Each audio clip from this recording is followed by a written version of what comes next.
vous fais juste une petite... Coucou mes belles lumières, c'est Christine de l'Amour en Soi, j'espère que vous allez bien. On se retrouve aujourd'hui pour la découverte d'un tarot, un tarot qui s'appelle le tarot quantique, qui est de Kay Stopforth et Chris Butler. Vous allez voir, il est juste magnifique. Alors on le découvre ensemble, il arrive dans une boîte avec l'ouverture sur le dessus, comme ceci. C'est un tarot qui est édité par les éditions Très Daniel. Je le cherche parce que je ne le vois pas affiché sur la boîte. D'habitude, c'est toujours affiché sur la boîte. Donc, c'est pas affiché sur la boîte, mais ce sont les éditions Très Daniel qui me l'ont envoyé. Donc, je peux vous dire qu'il est bien sorti chez eux. Il est vraiment très, très, très beau. Vous allez voir, il est très particulier dans ses illustrations. Mais il y a un travail sur chaque carte qui est magnifique et que je trouve très beau. Voilà, il y a un petit livret d'accompagnement. Et ce tarot est au prix de 23,90 € le coffret. Vous avez 80 cartes. Vous allez voir qu'il y a 2 cartes bonus. Puisqu'un tarot normalement contient que 78 lames. Et vous avez votre petit livret d'accompagnement qui n'est pas très gros, mais il suffit largement. Regardez, vous voyez déjà sur la boîte que les petites planètes se ressortent en relief, on va dire ça comme ça. Et bien sur chaque carte, vous avez ce même travail. C'est pour ça qu'il est très beau.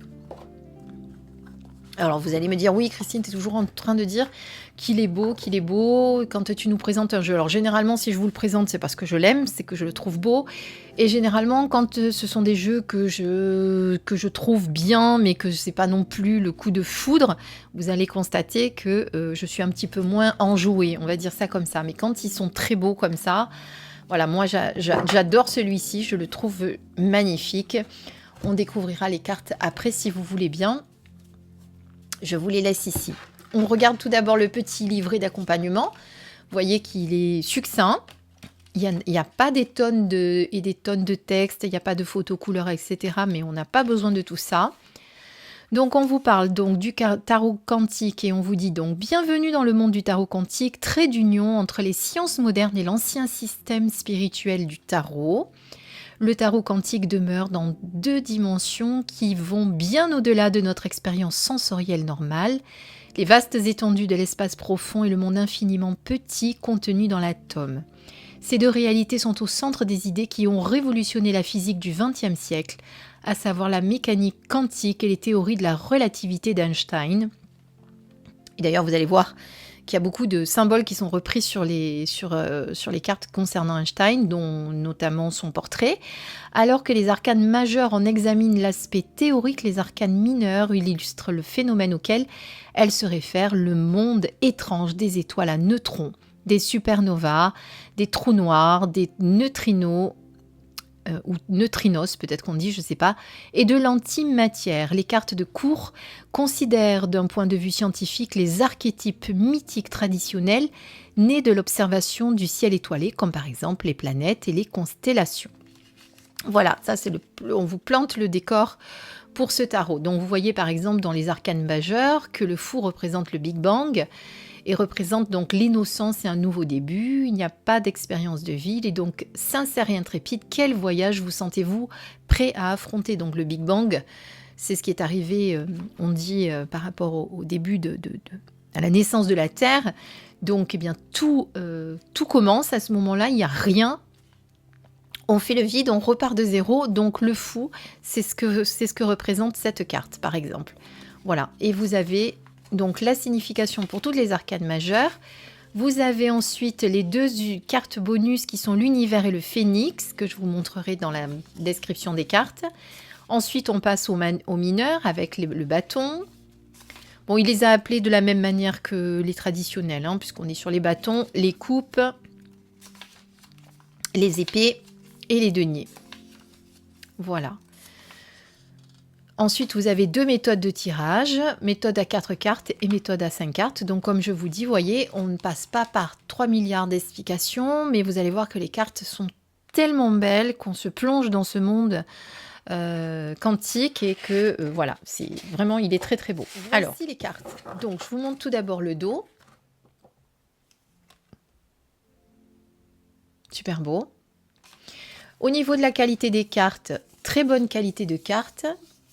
Alors, elles sont mates avec en relief, ce que je vous disais, certains motifs de la carte qui vont ressortir, comme celle-ci par exemple. Il n'y a pas de tranche, elles sont neutres.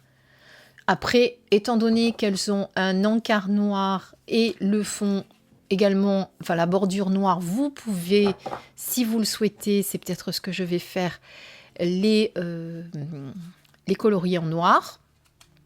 Faites attention quand vous faites ça, aux accidents, parce que moi ça m'est arrivé les premières fois, les premiers temps, de faire un petit peu des accidents. Donc essayez de prendre un marqueur qui qui sèche rapidement et qui va pas couler sur les cartes. Et malheureusement, il faut pas les faire en prenant plusieurs cartes à la fois. Il faut vraiment les faire une à une, comme ceci, comme ceci, comme ceci. Donc oui, il faut de la patience. Mais quelque part, ça vous permet également de prendre chaque carte dans les mains, d'y mettre votre énergie. Moi, je trouve que de faire les tranches, ça apporte quelque chose de plus. Ça devient vraiment votre tarot ou votre oracle. Et ça peut être pas mal. Allez, on commence à regarder les cartes. Donc, je vous ai fait un gros plan pour que vous puissiez en juger un petit peu de près. Je refais un autre plan.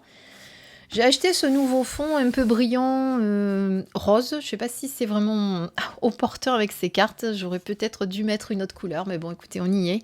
Parce que j'ai un bleu nuit et un argent aussi, comme ça. C'était pour un petit peu changer. Donc là, on a le fou. Là, vous avez le battleur.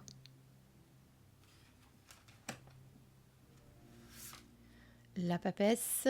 L'impératrice, vous voyez, avec son ventre rond. Donc, regardez. Alors, je ne vous ai pas montré les autres cartes. Donc, vous voyez, vous avez toujours... je vous le mets vis-à-vis du jour pour que vous le voyez. Vous avez toujours quelque chose qui va être repris avec des aspects, des détails de la carte qui vont peut-être être importants parce que du coup, ils vont être en surbrillance. Voilà, on va dire ça comme ça. Donc là, vous avez cette femme enceinte qui représente l'impératrice avec sur ce croissant de lune, par exemple. Là, vous avez l'empereur. Alors là, il y a une espèce d'aigle que vous voyez peut-être pas. Voilà. Là, ça représente le pape. Là, vous avez des clés qui sont en surbrillance. Ici, vous avez les amoureux. Et vous voyez que là, vous avez des petits symboles et des formules. Donc là, nous en sommes aux amoureux. Vous voyez, avec des petites formules en surbrillance. Bon, je ne peux pas tout vous les montrer parce qu'on ne va pas y arriver. Là, vous avez le chariot avec Einstein en fond et la formule E égale MC2, que vous voyez peut-être en surbrillance. Je ne sais pas si c'est forcément évident. Là, vous avez la force. Là, c'est les personnages qui sont en surbrillance. Là, vous avez l'ermite. Elles sont juste magnifiques, non? Qu'est-ce que vous en pensez? La roue de fortune. La justice. Le pendu. Alors sur le pendu, on a juste une espèce de lumière là qu'il a au-dessus de la tête qui elle va être en surbrillance, mais en fond il y a des tas de petites formules qui sont inscrites, etc. Ensuite vous avez la mort ou l'arcane sans nom, puis la tempérance. Là vous allez reconnaître le diable, est magnifique. Magnifique, moi j'adore, hein, personnellement. Là, on est sur la tour, donc de façon moderne, hein, parce qu'on a l'impression d'avoir une tour, un gratte-ciel. L'étoile.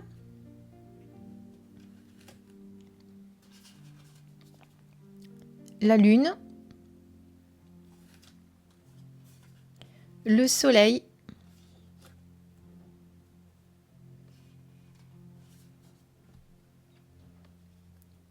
Le jugement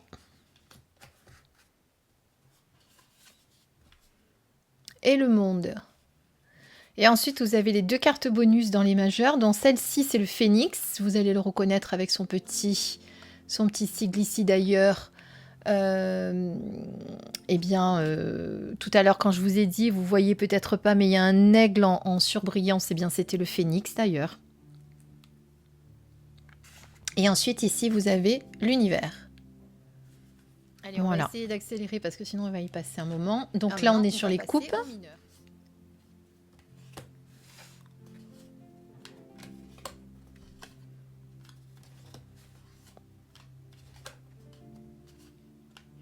Donc là, pareil, vous avez quelques détails en surbrillance.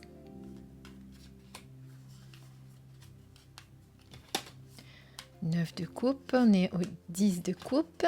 Ensuite, vous avez les cartes de cour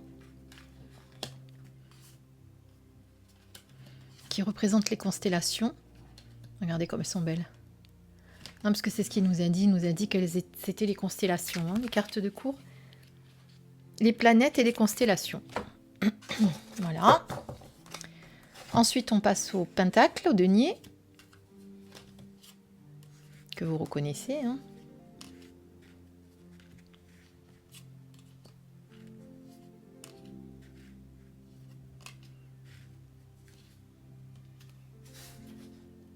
Donc vous me direz en commentaire ce que vous en pensez. Moi je les trouve magnifiques, mais bon après moi, ce n'est que mon avis, comme je dis à chaque fois, bien entendu, cela n'engage que moi.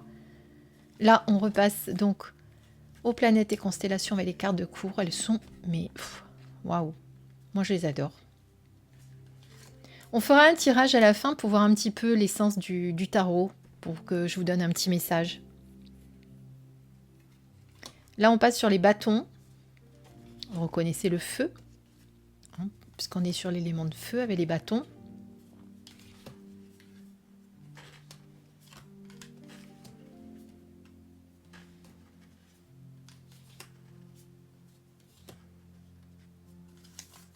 Allez, on repasse aux cartes de cour. Regardez comme elle est belle. Oh, moi j'adore. Ça me fait penser, l'onirique aussi est très beau, le tarot onirique. Là, ces derniers temps, on a vraiment de très très beaux tarots qui sortent et qui sortent un peu de l'ordinaire aussi pour le coup. Là, on passe sur les épées. Là, on reconnaît le 3 d'épée, hein, souvent représenté par un cœur transpercé par 3 épées. Si vous connaissez votre tarot Rider-Waite, bien sûr, hein, je parle du Rider, je ne parle pas du tarot de Marseille, qui n'est pas du tout dans la même symbolique. Et ensuite, les constellations. Hop, hop. Et voilà. Donc, les constellations, vous avez le roi, la reine, le chevalier et le valet. Le cavalier et le valet. Je vous les mélange. Et regardez comme elles se mélangent bien. Je vous les mélange vite fait et j'en tire une et mélanger. J'adore ce toucher un petit peu mat. Vous l'entendez là, hein, puisque je suis devant le micro, vous entendez ce toucher là un petit peu mat. Eh bien, moi j'aime beaucoup. Voilà, j'aime beaucoup. J'ai oublié de vous préciser une chose, c'est au départ ce tarot est sorti en 2016 chez Lo Scarabeo. Il s'appelait le Quantum Tarot et il vient d'être réédité par les éditions Trédaniel, d'Hervy exactement. Parce que j'ai regardé sur le livre quand même, pour pas vous dire de bêtises. Je savais que c'était Trédaniel, mais je savais pas de quelle, je me rappelais plus de quelle marque. Donc c'est aux éditions d'Hervy et il a été effectivement déjà édité une première fois en 2016 chez Lo Scarabeo. D'ailleurs, l'ouverture de la boîte comme ceci fait beaucoup penser à beaucoup de jeux de chez Lo Scarabeo, comme le tarot, comment il s'appelle ? Vous avez le tarot de la nuit. Bon, après, je ne sais plus s'il est chez Lo Scarabeo, celui-ci, mais qui s'ouvre comme ça. Vous avez le Santa Muerte aussi que j'ai, qui s'ouvre comme ça. J'en ai quelques-uns qui s'ouvrent sur le dessus. Voilà. Alors, qu'est-ce que nous avons comme carte qui nous est venue? Pardon. Donc, on est sur la carte 5 avec le pape. Qu'est-ce que va nous dire le pape? Oh, je vais vous faire un gros plan, ça sera plus simple que de la prendre, voilà. Alors, le pape. Alors, on est sur les lois du mouvement de Newton avec cette carte. Donc, vous voyez qu'on parle de science moderne, hein, ce que vous disiez tout à l'heure, ce qu'on vous disait en préambule tout à l'heure. Donc, le pape représente l'orthodoxie et la traduction et la tradition, pardon, ainsi que l'ensemble des connaissances que notre culture a acquises dans le temps. Donc là, on vous pose la question, comment la tradition conditionne-t-elle votre comportement? Voilà. Donc suivant en fonction de la question que vous aurez posée, et si vous sortez cette carte, donc vous savez que c'est, enfin, le sujet, c'est comment les traditions et tout ce qui, je cherche mes mots, pardonnez-moi, tout ce qui est règles, etc., tradition, culture, comment tout ça, ça vous conditionne sur votre comportement, quelle action ça a sur votre comportement. Voilà ce que veut dire en tout cas cette carte dans le tarot quantique, hein, puisque vous savez que chaque du coup auteur qui a créé son propre tarot avec des images particulières, eh bien, peut faire effectivement certaines interprétations peut-être légèrement différentes de ce qu'on peut déjà connaître du tarot. Voilà, j'espère que cette présentation vous a plu. On se retrouve un petit peu plus tard, aujourd'hui dimanche, pour une guidance. Je ne sais pas encore sur quel sujet je vous la faire. Je vais réfléchir, je vais voir. Peut-être que si vous avez des envies, vous pouvez me le mettre sous la vidéo si vous regardez cette vidéo. Et sinon, on se retrouve un petit peu plus tard avec la guidance surprise. Je vous embrasse et je vous dis à plus tard. Bisous!